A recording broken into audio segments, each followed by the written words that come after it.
जय माता दी। मैं ललित और स्वागत करता हूँ आप सभी का आपके अपने यूट्यूब चैनल से ललित कुमार में। और इस वीडियो के माध्यम से हम आपको दर्शन कराने जा रहे हैं माता रानी के। जी हाँ, माता वैष्णो देवी।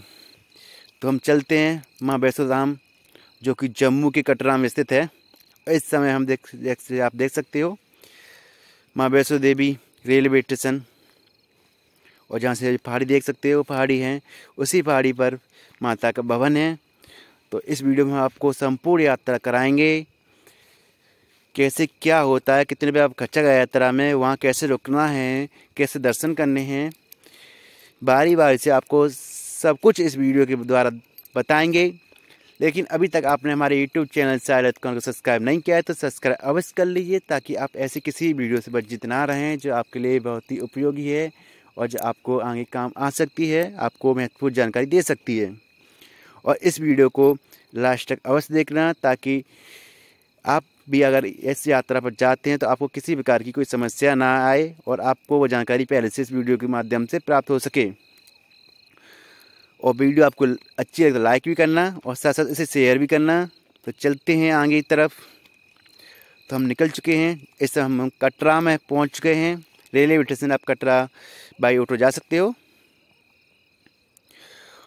तो जैसे आप देख सकते हैं ये कटरा में है, और यहाँ पहुँचने के आपको बात किया दिल्ली से जाना पड़ेगा। यदि आपके शहर से कटरा के लिए डायरेक्ट ट्रेन है तो अच्छी बात है, अगर डायरेक्ट ट्रेन नहीं है तो दिल्ली से आप कटरा के लिए ट्रेन पकड़ सकते हो। और कटरा के लिए डायरेक्ट ट्रेन नहीं तो जम्मू के लिए ट्रेन पकड़ सकते हो। जम्मू से ट्रेन पकड़ने के बाद वहाँ से आप बाई बस कटरा पहुँच सकते हो। तो यानी रास्ता बहुत सुगम है। लेकिन आप ट्रेन के द्वारा यात्रा कर रहे हो तो इसमें आप रिजर्वेशन अवश्य करा लीजिए, क्योंकि वहाँ पर जाकर भी आपको इतनी लंबाई, इतनी दूरी तय करनी है आपको, यानी लगभग 14 किलोमीटर एक तरफ से, वो भी पहाड़ी पर चढ़ाई करनी है।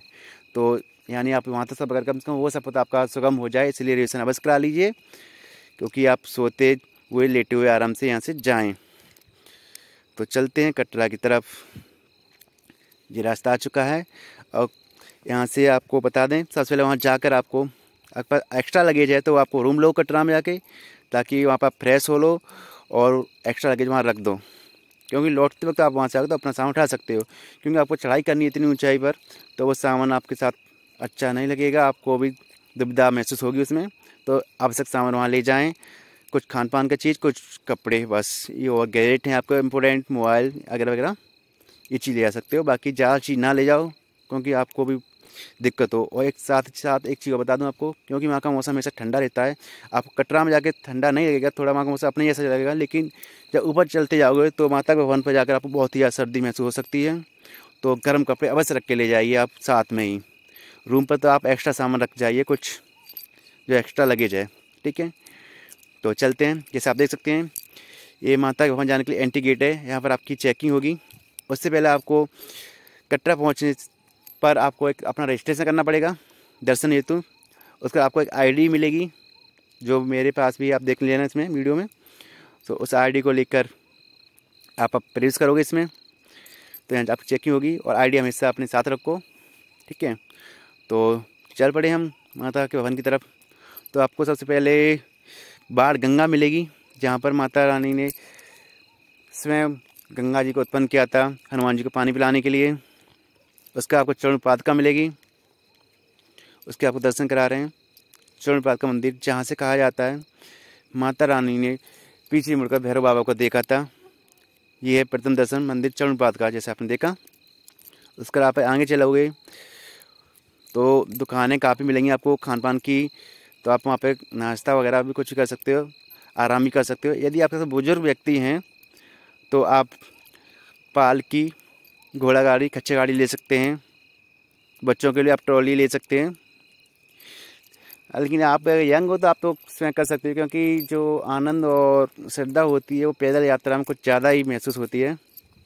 लेकिन आपके साथ जो असमर्थ हैं चलने में, तो उनको आप ट्रॉली के माध्यम से या पालकी या घोड़ा गाड़ी के माध्यम से यात्रा करा सकते हैं।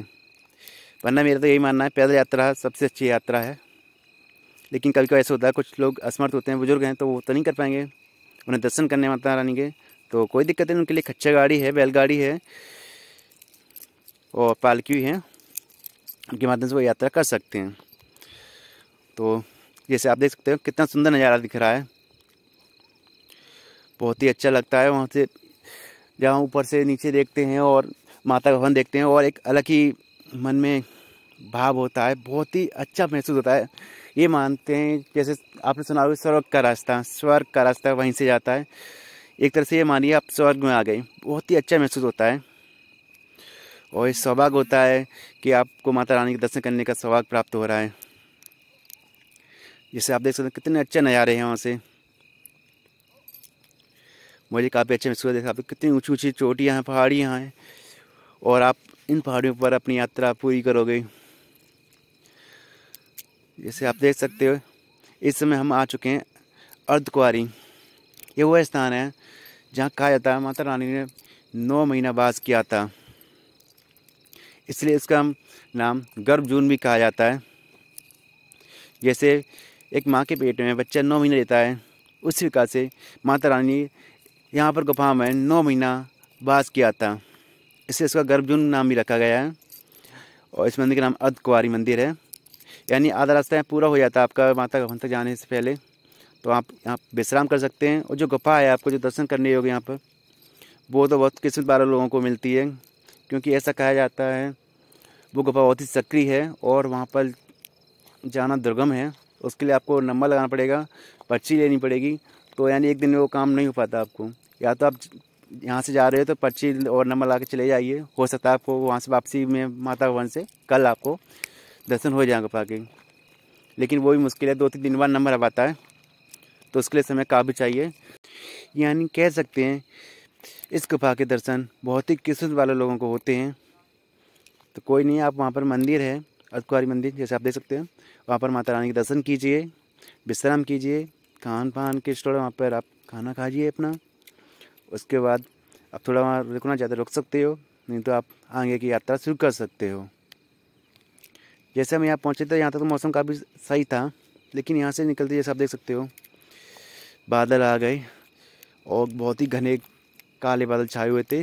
मौसम बिगड़ता गया, सर्दी बढ़ती गई और हमें महसूस हुआ काश हम भी गर्म कपड़े ले आते, क्योंकि कटरा में नीचे इतनी कोई सर्दी नहीं थी, नॉर्मली था, तो हमें कपड़ों की कोई ज़रूरत नहीं पड़ी गर्म कपड़ों की। लेकिन यहाँ आकर सर्दी का माहौल कुछ अलग हो गया, मौसम का मिजाज बदल गया। लेकिन कोई नहीं, माता रानी बुलाया तुम, जैसे ही बुलाया माता रानी। जैसे आप देख सकते हो मौसम देखो कितना भयंकर रूप ले रहा है मौसम। ये आपको सफ़ेद सफ़ेद दिखाई दे रहा है, वो घने बादल हैं। और इस समय भी हम काफ़ी ऊंचाई पर पहुंच चुके हैं, आधा सफ़र तय हो चुका है माता के दर्शन करने हेतु। और इसकर आपको ले चलेंगे माता के भवन की तरफ। लेकिन जब तक आप देखिए, यह है अर्धकुंवारी और ये देखिए कटरा का सीन अर्धकुंवारी मंदिर से कितना भयंकर दिखाई दे रहा है। और जिस मंदिर की मैं बात कर रहा हूँ अर्धकुंवारी मंदिर, ये मंदिर है। आपको यदि गुफा के दर्शन नहीं हो पाते कोई दिक्कत नहीं है, आप अर्धकुंवारी मंदिर के दर्शन कीजिए, यहाँ पर माता रानी के दर्शन कर सकते हो। तो माता रानी के दर्शन करने जा रहे तो आप इस मंदिर में दर्शन अवश्य कीजिए, ये अपना महत्वपूर्ण स्थान रखता है। ये देखिए आप सोचना, ये गुफा आपकी लगभग 8 मीटर लंबी है।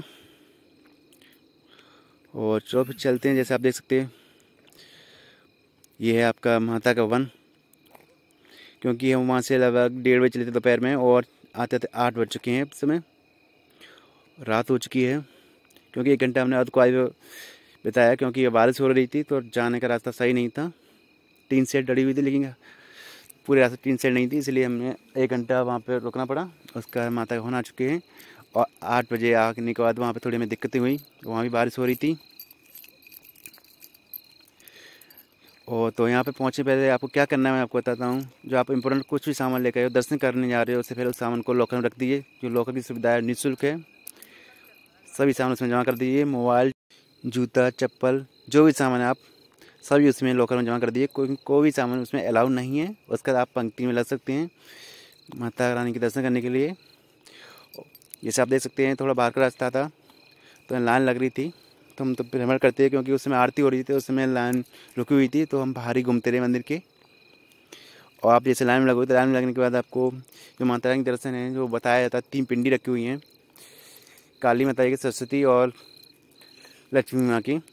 जो तीनों स्वरूप हैं वो माँ वैष्णो देवी के स्वरूप है और इन तीनों को संयुक्त रूप से माँ वैष्णो देवी का रूप दिया गया है। तो पिंडियों के आप दर्शन करेंगे।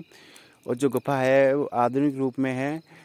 जैसे आप कहो कि वास्तविक जो कहा जाता है गुफा और उसमें चलना बहुत ही कठिन था, वो गुफा आपको नहीं, क्योंकि ऐसा माना गया है कुछ गुफा का कुछ हिस्सा टूट चुका है, तो वो आपके लिए एक मॉडिफाइड तरह से गुफा कर दी गई है और जाने में सुविधा महसूस हो उस तरह से वो गुफा बना दी गई है। क्योंकि उसकी वीडियो तो बना नहीं सकते क्योंकि मोबाइल जमा कर ली गई सब कुछ, तो वो चीज़ हम आपको नहीं दिखा सकते यहाँ पे। ये तो बाहर का नज़ारा है यहाँ। तो वो चीज़ बताते हैं, वो गुफा है तो अभी मॉडिफाई कर दी गई है, जाने का पूरा रास्ता समतल है, आपको कहीं कोई दिक्कत नहीं होगी, बुजुर्ग भी आसानी से पहुँच सकते हैं मतलब। और वहाँ आपको माता रानी के दर्शन होंगे 3 पिंडियों के रूप में। और ये दर्शन भी काफ़ी सौभाग्य वाले व्यक्तियों को प्राप्त होते हैं, क्योंकि ये यात्रा एक दुर्गम यात्राओं में से मानी जाती है भारत की। जैसे आपने केदारनाथ अमरनाथ के बारे में सुना होगा, ऐसे ही माँ वैष्णो देवी की यात्रा है। हर किसी की बस की बात नहीं है, यहाँ पर माता रानी बुलाती हैं वो ही जा पाते हैं, काफ़ी कठिनाइयों का सामना करना पड़ता है। तो ये बात तो रही माता रानी दर्शन करने की। कुछ देर में अभी वहाँ जाएंगे हम लोग। उस फिर आप देखिए, ये नवरात्रि से हम कुछ दिन बाद गए तो वहाँ पर कुछ सजावट की गई थी, डेकोरेशन थी, उसके साथ अभी भी बाकी है, वो चीज़ दिखाई दे रही है। अब माता के भवन में ही इस समय हम भ्रमण कर रहे हैं। और यहाँ पर आप खाना भी खा सकते हैं, भोजनालय भी हैं। भोजनालय आपको एक चीज़ बता दूँ, यहाँ पर भोजनालय में आपको कढ़ी चावल राजमा चावल दाल मिलेंगी, रोटियाँ चपाटियाँ नहीं मिलेंगी जो आपके यहाँ मिलती हैं, तो उनसे आपको काम चलाना पड़ेगा। कोई नहीं, चला लेना, माता के दर्शन करने का ही हो। और चाय कॉफ़ी आपको सुविधा जो भी मिल जाएगी। और आप माता के दर्शन करेंगे, उसके बाद आपको भैरव बाबा के मंदिर जा सकते हो वहाँ से। और नहीं तो आप रात में वहाँ रुक भी सकते हो, रुकने की सुविधा है, लेकिन श्रद्धालुओं की संख्या बढ़ती जा रही है दिन प्रतिदिन, तो हिसाब से रुकने की व्यवस्था कम पड़ जाती है। तो वहाँ पर आसपास जो भी काउंटर हैं या फिर टीन शेड है वहाँ पर श्रद्धालु रुक जाते हैं। और रुकने के लिए आपके पास गर्म कपड़े नहीं हैं तो वहाँ से कंबल मिलते हैं, और उस कंबल की कोई शुल्क नहीं है, सिर्फ सिक्योरिटी के रूप में 100 रुपये हर कमर पर 100 रुपये जमा करने पड़ेंगे आपको, ठीक है। और जो आप शाम को कंबल ले रहे थे आप जमा कर दो, आप कंबल दे दो उनके, और वो 100 रुपये आपको दे देंगे, आपके जितने आपने दिए हैं हर कंबल के हिसाब से। उसके बाद आप रात को रुकने के बाद आप सुबह यात्रा शुरू कीजिए भैरव बाबा मंदिर के लिए। और वहाँ के लिए ज़्यादातर लोग रोप वे ज़्यादा जाते हैं, जैसे आप देखते हैं रोप वे का रास्ता है, रज्जू मार्ग ट्रॉली है जिसमें, क्योंकि उसकी पहाड़ी है भैरव बाबा मंदिर के लिए, वो कुछ खड़ी हुई हैं, ज़्यादा खड़ी हैं, कुछ के ज़्यादा खड़ी हुई हैं, तो चलना बहुत टफ हो जाता है। और इस ट्रॉली के माध्यम से आप मात्र 3 से 4 मिनट में भैरव बाबा मंदिर तक पहुँच सकते हो। और वैसे आप यात्रा करोगे तो 2-2.5 घंटे लग जाते हैं। वो आपकी सुविधा पर या क्षमता पर डिपेंड करता है, पर ज़्यादा लोग इसी के माध्यम से आते हैं। हम भी इसी ट्रॉली के माध्यम से गए, जैसे आप देख सकते हैं हम भी कतार में लगे हुए हैं। अब चल दिए हैं इस रज्जू मार्ग से, और देखते हैं आपको कैसे नज़ारा दिखाई देगा। यहाँ पर अभी माता का वन से भैरव बाबा मंदिर के बीच में है, और इसी में देख आप देखते हैं माता का वन दिखाई दे रहा है। और इस समय हम इसमें हैं ट्रॉली में, काफ़ी अच्छा नज़ारा दिखाई देता है इस ट्रॉली से भी। और इसकी आपकी फ़ीस है बता दूं, आपका इसकी टिकट है 100 रुपये टिकट, जो टिकट आपके उधर से आने में भी काम करिए, यानी दोनों तरफ से 100 रुपये में मात्र। यहाँ से आप नीचे से जाओगे माता भवन से भैरव बाबा मंदिर, वो कटा लीजिए 100 रुपये टिकट जाने के लिए वहाँ तक, और फिर वहाँ से उसी टिकट के माध्यम से आप नीचे माता के वन तक आ सकते हो। तो इस सुविधा काफ़ी अच्छी है। समय का अभाव पड़ता है लोगों को, इसलिए इसका प्रयोग करते हैं, और प्लस उधर से चढ़ाई करने का दिक्कत होती जाती है फिर, इसलिए ज़्यादातर लोग वहाँ से नहीं आते, सभी लोग यहीं से आते हैं। तो आप ऊपर पहुँचोगे, ऊपर पहुँचने का बाबा का प्रसाद लीजिए, भैरव बाबा का प्रसाद, और जो भी आप कला फलाव कुछ भी लेना चाहते हो उसे लेकर भैरव बाबा के मंदिर जाइए, भैरव बाबा के दर्शन कीजिए, और वहाँ से भैरव बाबा की बस में वो लेके आइए और प्रसाद लेके आइए परिवारजनों के लिए। जैसे आप देखते हैं कितना सुंदर भवन का नज़ारा दिखाई दे रहा है, और हम इसमें पहुँचने वाले हैं बस। देखो कितना अच्छा नज़ारा दिखाई दे रहा है, एकदम स्वर्ग जैसा। और कहते भी है ना, माता रानी का दरबार तो एकदम स्वर्ग है, वास्तव में स्वर्ग महसूस होता है। ये देखिए बहुत ही खूबसूरत नज़ारा। तो वैसे आप यात्रा करना चाहो माता के वन से रात में कर सकते हो, लेकिन रात में आपको रज्जू मार्ग द्वारा नहीं जा सकते क्योंकि रात में सुविधा उपलब्ध नहीं है। रात में आप पद यात्रा कर सकते हो और दिन में यात्रा करो तो रोपवे द्वारा कर सकते हो।